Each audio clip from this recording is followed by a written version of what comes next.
الحمد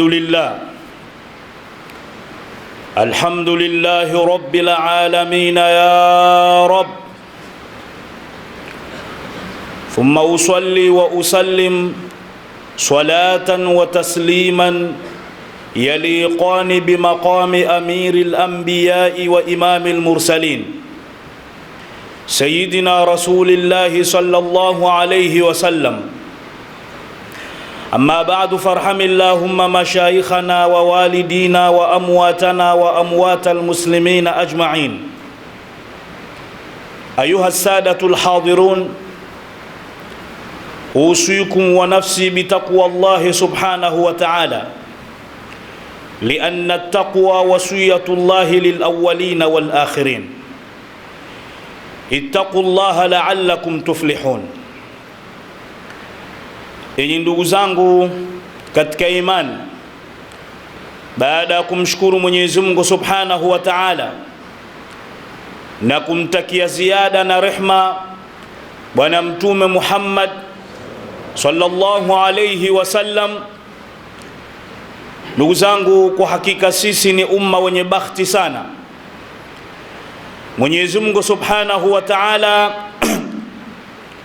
ametujalia tukaudiriki mfungo huu wa Ramadhan, fahadha tawfiqun min indillah. Hii ni tawfiki na ni bahati kutoka kwa Mwenyezi Mungu Subhanahu wa Ta'ala. Wangapi miongoni mwetu walitamani nafasi kama hii? Wangapi walitamani fursa kama hii ya kufunga mwezi mtukufu wa Ramadhan? Lakini watu hawa hawakupata fursa hiyo. Mwenyezi Mungu Subhanahu wa Ta'ala amezichukua roho zao. Watu wale tayari washatangulia mbele ya Mwenyezi Mungu Subhanahu wa Ta'ala. Ndugu zangu katika imani, mwezi huu wa Ramadhani ni mwezi wa fursa, na ni mwezi wa kuchuma, na ni mwezi wa kujikaribisha mbele ya Mwenyezi Mungu Subhanahu wa Ta'ala. Katika biashara, katika mwezi huu Mwenyezi Mungu Subhanahu wa Ta'ala ametangaza biashara. Yoyote atakayefanya biashara hiyo haitododa, na mtu huyo atakutana na Mwenyezi Mungu Subhanahu wa Ta'ala hali ya kuwa amemridhia. Madha yaqulu alhaq subhanahu wa ta'ala? Mwenyezi Mungu Subhanahu wa Ta'ala anasema nini? Innal ladhina yatiluna kitaba Allah wa aqamu as-salah wa anfaqu mimma razaqnahum sirran wa alaniya yarjuna tijaratan lan tabura. Sadaqallahu al-aliyyul azim. Anasema Mwenyezi Mungu, hakika wale ambao wanakisoma kitabu cha Mwenyezi Mungu Subhanahu wa Ta'ala na wakasimamisha swala watu hao, na wakatoa sadaka zao kwa njia ya siri na kwa njia ya wazi, Mwenyezi Mungu Subhanahu wa Ta'ala anasema watu hao wanatarajia biashara ambayo washafanya biashara ambayo haina hasara mbele ya Mwenyezi Mungu Subhanahu wa Ta'ala. Hizi ni biashara ambazo ukizifanya unakutana na Mwenyezi Mungu hali ya kuwa amekuridhia. Tilawatul Qur'an, kusoma Qur'ani. Sayyiduna al-Imam Malik radhiyallahu anhu, ilikuwa sehemu kubwa yeye anasomesha hadithi za Bwana Mtume Muhammad sallallahu alayhi wasallam. Lakini ilikuwa ukifika mwezi mtukufu wa Ramadhan, alikuwa akiacha kusomesha hadithi na akielekea Qur'an, akiisoma Qur'ani na kuisomesha Qur'an. Alielewa madhumuni na alielewa maneno haya ya Mwenyezi Mungu Subhanahu wa Ta'ala. Imam Malik, ambaye watu wakubwa wanatuambia ilikuwa akisomesha hadithi alikuwa anajipamba vizuri, alikuwa anajipiga aturi nzuri, anavaa jubba, hata aking'atwa na mdudu hawezi kupiga kelele, taadduban ma hadrati nabi sallallahu alaihi wasallam, kwa sababu ya heshima. Anaona kusoma hadithi apige kelele huku kang'atwa na mdudu, anaona kana kwamba yuko mbele ya Mtume Muhammadin sallallahu alaihi wasallam, anamvunjia adabu. Lakini watu wakubwa wanasema pia Imam Malik alikuwa akitaka kukidhi haja yake, alikuwa anatoka nje ya Madina, alikuwa pia akitembea miguu bila kuvaa viatu, na akisema asa qadami an yata makanan wata fihi rasulullah, natembea bila viatu, huenda siku moja unyayo wangu ukakanyaga sehemu ambayo imekanyaga unyayo wa Mtume Muhammad sallallahu alaihi wasallam. Pamoja na haya yote, ilikuwa mwezi kama huu ukifika, ilikuwa anaacha kusomesha hadithi na alikuwa anaielekea al-Qur'anul Karim. Lakini Sayyiduna al-Imam al-Shafi'i radhiyallahu anhu, yeye pia ilikuwa mwezi kama huu wa Ramadhani, watu wakubwa na wanazuoni wanatuambia alikuwa anasoma khatamu 60. Khatamu maana yake ni kusoma ule msahafu kuanzia suratul Fatiha mpaka mwisho kule Bakara. Ile ukiumaliza msahafu mzima maana yake umesoma khatamu moja. Ilikuwa yeye mwezi mzima ule anasoma khatamu 60. Kwa nini? Kwa sababu hiyo ni biashara ambayo Mungu ameshaitangaza kwenye Qur'ani, haina hasara. Mimi na wewe mara ngapi kwamba wewe upo bize na kusoma news, na hasa hili liloibuka sasa hivi Ash-Sharqul Awsat, Middle East. Tunamwomba Mwenyezi Mungu Subhanahu wa Ta'ala ajalie liishe salama. Huko kuna mtu sasa hivi yeye ndo amekuwa kama mtangazaji wa BBC au CNN. Kila muda yeye yupo bize na simu kujua kinachoendelea. Ya akhil aziz, ewe ndugu yangu mpenzi, hachana na hizo habari. Wakati huu itumie al-Qur'anil Karim, tumia kuyasoma maneno ya Mwenyezi Mungu Subhanahu wa Ta'ala. Hakika al-Qur'anul Karim, Mtume sallallahu alayhi wasallam anasema itakuja Qur'ani siku ya kiyama shafi'an li ashabi, itakuja kuwafanyia intercession, itakuja kuwafanyia maombezi wale wenye kuisoma Qur'an.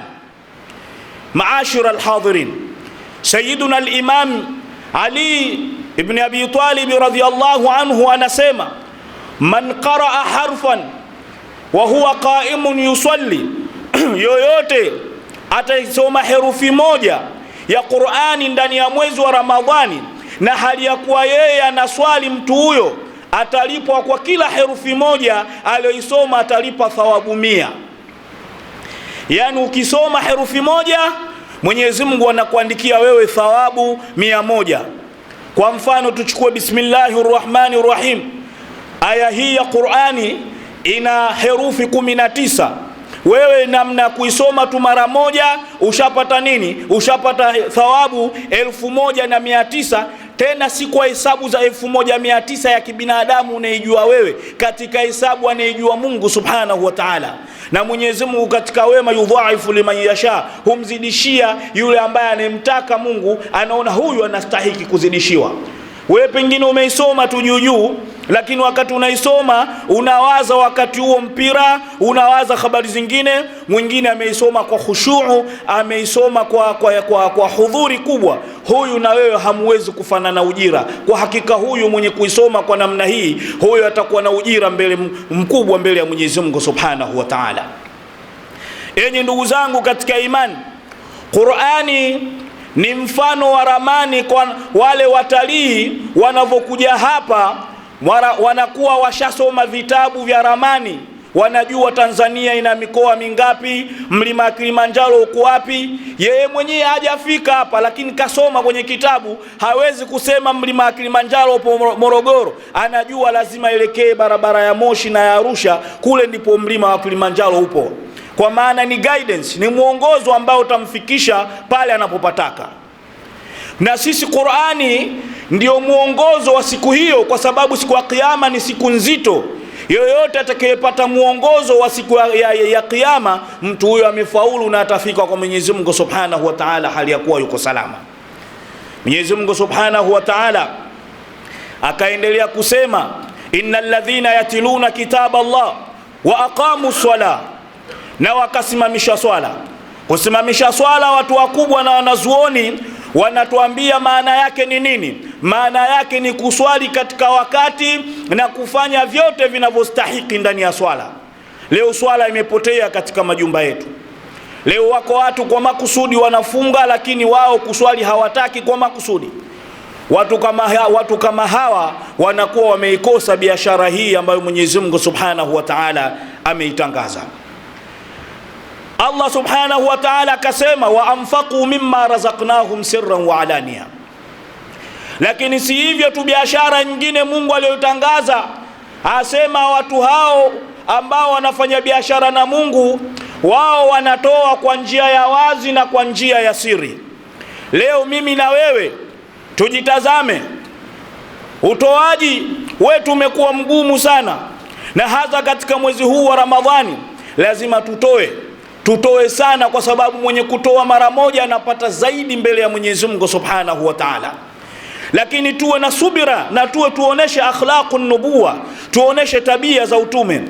Wakati huu kuna watu wengine wanakosa akhlaq, wanakosa kujizuia kwa sababu ile njaa. Mikono inakuwa mingi, mtu anaomba kwa vurugu, anaomba bila nidhamu nzuri. Saa zingine ikiwekwa futari, hapa amewekwa wageni maalumu, na yeye anajipenyeza, anataka akae. Lazima watu kama hao katika mwezi huu wa Ramadhani tuwaoneshe akhlaqun nubuwa, tuwaoneshe Mtume sallallahu alaihi wasallam alikuwa anadili vipi na watu.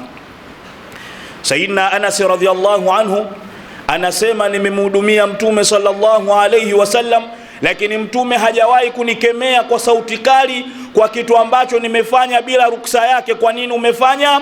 Au nimeacha bila ruksa yake, kwa nini nimeacha? Mtume sallallahu alayhi wasallam alikuwa anamuonesha akhlaqi kubwa na akhlaqi za Qur'an. Enyi ndugu zangu katika imani, tuutumie mwezi huu wa Ramadhani, kwa sababu ndio mwezi ambao, na Ramadhani ndio ibada, saumu ni ibada ambayo hajawahi kuabudiwa yoyote asiyekuwa Allah kwa ibada kama hiyo. Kila ibada unayejua wewe binadamu kashamfanyia binadamu mwenzie. Kuna swala, kuna watu wanawasujudia wenzao na wapo mpaka kesho. Kuna watu wanasujudia mito, wanasujudia miti. Ukienda hija ni kufunga safari kwenda kule Baitullahil Haram. Kuna watu wanatoka hapa, wao anakwenda kisa bibi yake alifariki kwao huko, anakwenda analialia na kugalagala kwenye lile kaburi, nisaidie nini. Hiyo ni ibada pia. Kila ibada isipokuwa ibada ya saumu peke yake, ibada hiyo hajawahi kuabudiwa yoyote isipokuwa Allah subhanahu wa ta'ala. Na ndio mwenye anasema kullu amali ibn adam lahu illa sawm fa innahu li wa ana ajzi bihi. Kila amali ya mwanadamu ni yake isipokuwa ibada ni ya saumu, ni ya kwangu mimi na mimi ndo ninelipa. Maana yake hajawahi kuabudiwa yoyote katika ardhi hii kwa kupitia saumu isipokuwa yeye Allah subhanahu wa ta'ala. Kwa sababu mwenye kupata tabu ni nani? Yule almuswamu lahu, yule mwenye kumfungia. Wewe uko hapa Kariakoo, ulomfungia yuko Mbagala au yuko Magomeni, ana wasiwasi. Yule alofunga Kariakoo hajaingia dukani kunywa maji, yule hajakula chochote, hajakula tende. Sasa anayepata tabu nani? Ni wewe mfungaji au yule mwenye kufungiwa? Anayepata tabu ni yule almuswamu lahu, mwenye kufungiwa. Hii ndio maana Mtume Mwenyezi Mungu Subhanahu wa Ta'ala akasema akasema as-sawmu li wa ana ajzi bihi.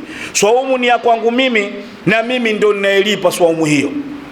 Barakallahu li wa lakum bil Qur'anil azim wa nafani wa iyyakum bil ayati wa dhikril hakim. أقول قولي هذا وأستغفر الله العظيم لي ولكم ولسائر المؤمنين والمؤمنات فاستغفروه إنه هو الغفور الرحيم وهو البر الكريم. ادعوا الله وأنتم موقنون بالإجابة. الحمد لله رب العالمين، والصلاة والسلام على أشرف الأنبياء والمرسلين سيدنا رسول الله صلى الله عليه وسلم. أما بعد، فيا معاشر الحاضرين، أوصيكم ونفسي بتقوى الله سبحانه وتعالى، لأن التقوى وصية الله للأولين والآخرين. واعلموا أن الله سبحانه وتعالى كتب الصوم في هذا الشهر فقال يا أيها الذين آمنوا كتب عليكم الصيام كما كتب على الذين من قبلكم لعلكم تتقون. Ndugu zangu katika imani, kwa kumalizia hutuba yetu ya pili, tumeona mwanzo kwamba mwenye kupata tabu katika saumu ni yule ambaye atafungiwa. Kwa sababu hiyo ndio maana haijawahi kutokea kuna mtu kafunga kumfungia binadamu mwenzie. Ndio maana Mungu akasema saumu li wa ana ajzi bihi. Saumu ni ya kwangu mie na mie ndo nitakayeilipa saumu hiyo. Kwa hiyo kwanza tujifakharishe kwamba saumu au ibada tunayofanya ni ibada kubwa na ibada ya kipekee mbele ya Mwenyezi Mungu Subhanahu wa Ta'ala. Allah Subhanahu wa Ta'ala Akasema watu wao wengine katika zile sifa nazoeleza wanatoa kwa siri na wanatoa kwa wazi. Kutoa kwa wazi na ruhusiwa ikiwa lengo ni kuonesha watu wengine umuhimu wa kutoa.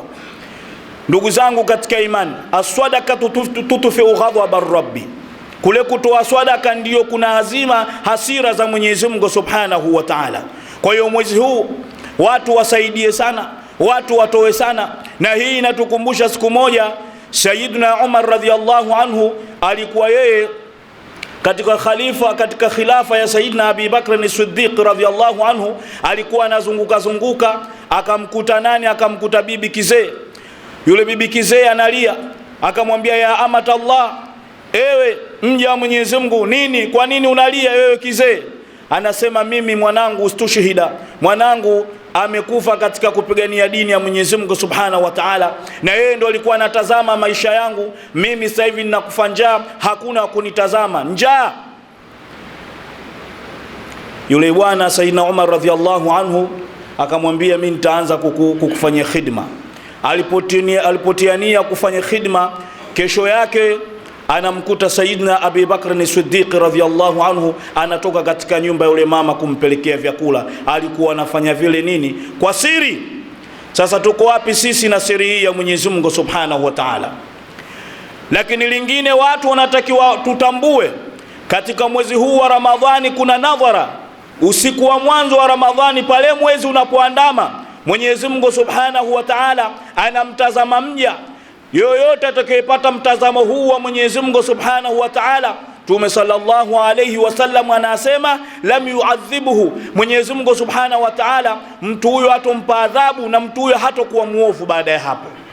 Na ushahidi wa hayo, na ndio maana baadhi ya watu ambao Mungu kawapa taufiki kuingia kuswali au kufanya ibada ndani ya Ramadhani, kuna baadhi ya watu hawatoki, na ndio mwanzo wao wa kupata mwisho mwema. Watu wale wanakufa hali ya kuwa wao wamependeza mbele ya Mwenyezi Mungu Subhanahu wa Ta'ala.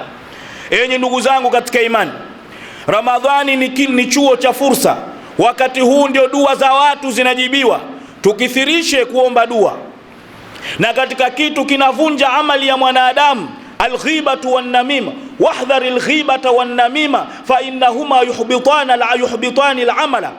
Wanazuoni wanatuambia jiepusheni vitu viwili, hakika vitu vile vinaporomosha amali ya mtu. Wakasema alghiba, kusengenya pasi na sababu ya maana wala ya msingi.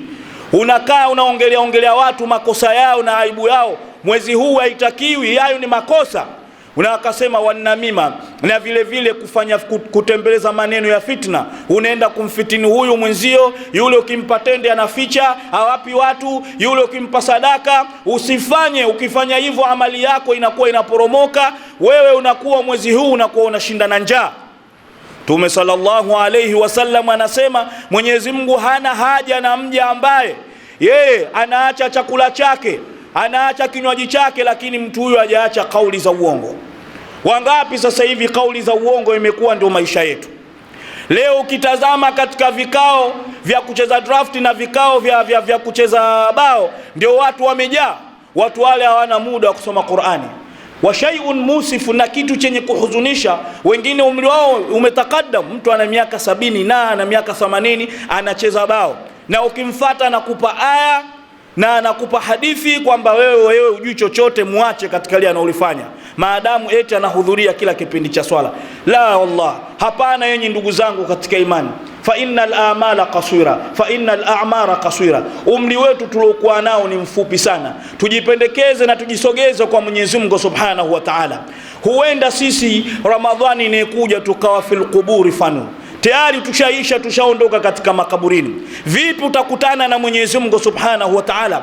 Wewe amka usiku, lia bukaan marira, kilio kikubwa. Innal muttaqina fi jannatin wa uyun muttaqiina fiha.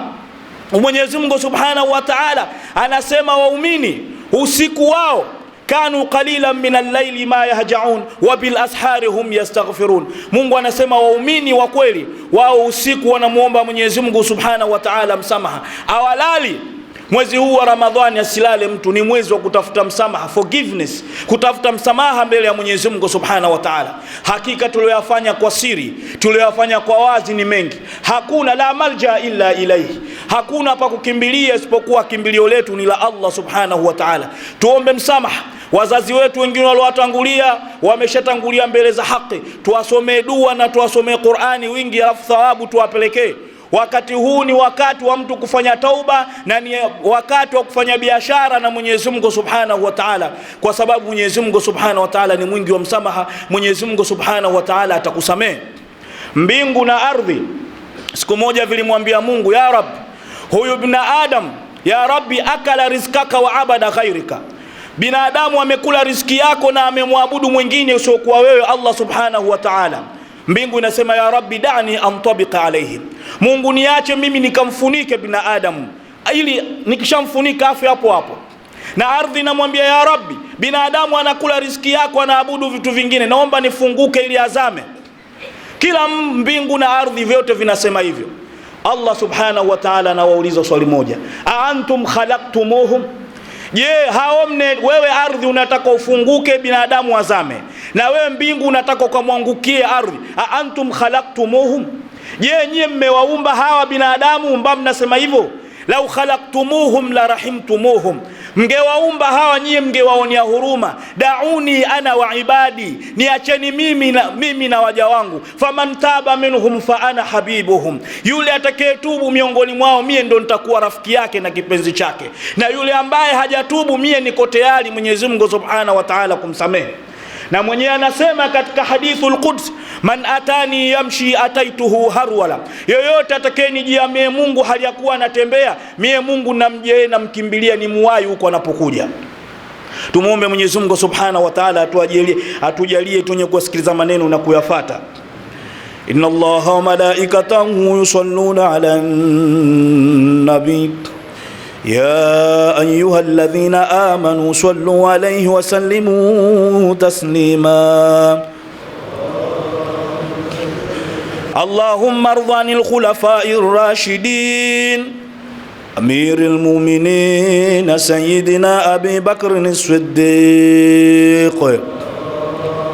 وعلى الزاهد الأواب أمير المؤمنين سيدنا عمر بن الخطاب وعلى أمير المؤمنين سيدنا عثمان بن عفان وعلى أمير المؤمنين سيدنا علي بن أبي طالب. اللهم اغفر المؤمنين والمؤمنات والمسلمين والمسلمات الأحياء منهم والأموات. اللهم أعز الإسلام والمسلمين وأذل الشرك والمشركين برحمتك يا أرحم الراحمين. عباد الله، إن الله يأمر بالعدل والإحسان وإيتاء ذي القربى وينهى عن الفحشاء والبغي يعظكم لعلكم تذكرون. أقم الصلاة.